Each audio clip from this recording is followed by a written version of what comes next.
David, ¿Qué tal? muy bien. Bueno, estamos ya en pleno camino, casi al final de esa trama que nos vas a descubrir sobre el tema Gürtel. En todos ellos, por lo que yo he ido leyendo y demás, hay una serie de elementos confidentes, despechados.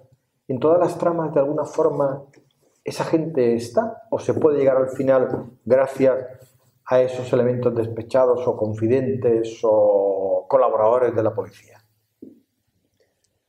La verdad es que en este caso es así, y en el resto de casos de corrupción, así más importantes que conocemos, pues parece que también. En este caso, la trama Gürtel, si no es por una persona a la que yo defino varios conceptos en el libro, como un soplón, como un despechado, incluso también como un justiciero, sin esta persona la verdad es que no se habría podido descubrir la trama o se habría descubierto mucho más tarde. Sí es cierto que en un caso de corrupción tan complejo donde hay muchos corruptos y muchos corruptores, siempre se escapa algo del control del jefe, del cabecilla, ¿no? Como siempre estamos hablando de que hay intereses, hay dinero, pues hay negocios, pues parece que el elemento común en estas tramas es que en estas relaciones siempre hay alguien pues, que falla o te traiciona. Y la trama Gürtel, que es muy compleja y muy grande, pues no es menos en este tema. Y sí, hubo una persona que gracias a que quiso descubrir esta trama, no sé si llamarlo un soplón, un justiciero o una persona despechada, eso ya lo juzgará el lector, pues se ha descubierto una de las mayores tramas de corrupción de la democracia. Nos planteas que vas a traer la intrahistoria de esa trama, de esos personajes, porque hay muchas cifras, muchos datos, mucha instrucción, muchos jueces, muchas presiones, pero en realidad los elementos personales y las cuestiones sensibles de cada uno de ellos no lo conocemos en realidad. Sí, ese era el objetivo, ¿no? Se han escrito varios libros sobre la trama Gürtel y el objetivo era ofrecer al lector algo distinto, ¿no? Pero algo distinto y que al mismo tiempo pues también pudiera pues tener un concepto básico pues de toda la trama. En este caso, los personajes pues hay de todo y hemos intentado descubrir un poco sus miserias, sus vicios, sus lujos que lo tenían, sus aficiones, las relaciones entre ellos. Ha sido complicado porque obviamente lo ideal hubiera sido pues que cada uno de los personajes hubiera aceptado una entrevista y que nos hubieran contado más de ese mundo, pero bueno, pues a través de los sumarios, de los informes y de tus contactos personales con ellos y de algunos conocidos, pues hemos podido también hacer un relato un poco más humano. Hay un elemento que a mí me ha llamado bastante la atención, que es el proyecto Tucumán. Proyecto Tucumán. Sí, la verdad es que a grandes rasgos, tampoco vamos a descubrir ahora todo. Cuando los lectores han leído en prensa o en televisión y radio sobre la trama Gürtel, siempre piensan lo mismo, ¿no? Pues los sobresueldos de Bárcenas, el dinero. Adjudicaciones amañadas. Sí, pero bueno, no solamente había proyectos e ideas en España, porque piensa el lector en términos generales que todo se centraba en España. Pero a nivel internacional estaba el proyecto Tucumán. Sí, el proyecto Tucumán es, la verdad es que para el que no conozca a Francisco Correa, la verdad es que Francisco Correa era un personaje muy egocéntrico y muy megalómano. No solamente quería grandes proyectos en España, sino fuera de España. Y este proyecto Tucumán fue un proyecto ambicioso que incluso el hombre, el básico de la historia, pues el cabecilla cifró en 600 millones de euros de inversión, una pasta, y recurrió a su socio, que era un importante directivo de Repsol. El proyecto Tucumán creo que de alguna forma se desarrolla principalmente en Panamá. Sí, era un proyecto un poco ambicioso, la verdad es que un poco fuera de lugar, en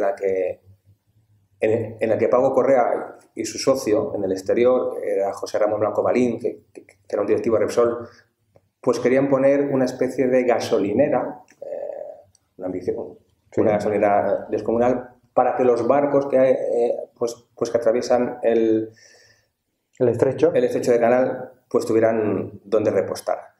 Algo parecido a lo que teóricamente conocemos con el tema de Gibraltar, donde repostan los barcos. Sí, sí, ten en cuenta que el canal de Panamá es el segundo canal pues, con más tráfico de barcos del mundo y la inversión era de 600 millones de euros que ellos, si no me falla la memoria, esperaban recuperar en 18 meses. La verdad es que es un proyecto que define al personaje, ¿no? Muy megalómano. En prensa se dice que perro no come carne de perro. Sin embargo, Jorge Martínez Reverte hizo un libro que se llamaba Perro come perro.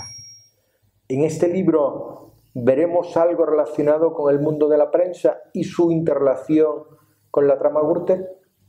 Pues sí, pues la trama era como una mala hierba que crece y crece y no solamente agarraba a los constructores y a los políticos.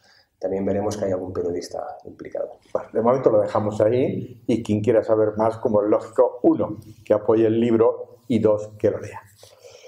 ¿Cuánto dinero se puede calcular que más o menos movió la trama? Es complicado porque aún está en instrucción algunas de las piezas del caso porque es muy complejo y se ha dividido en muchas piezas, pero se puede hacer una aproximación en función de la fianza de responsabilidad civil que fijó el juez, que luego esa responsabilidad civil, esa fianza, se han ido rebajando. Pero podemos hablar seguramente de más de 500 millones de euros.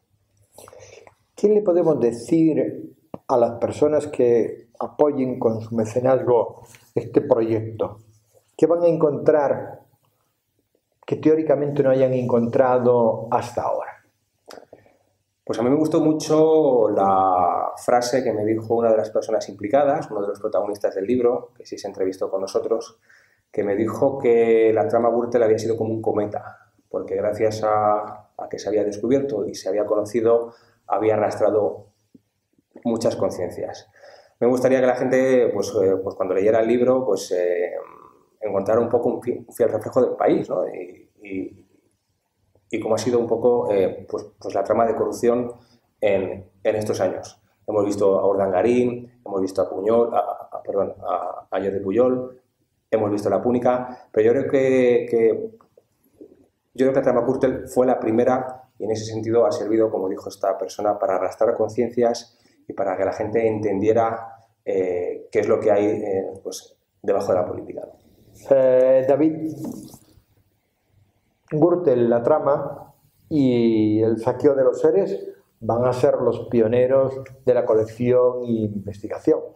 Para nosotros, indudablemente, es una satisfacción, un honor que podáis, tanto Antonio Salvador como Sebastián Torres y tú, iniciar esta andadura que hasta ahora no había en lo que es a nivel de editorial una colección como tal.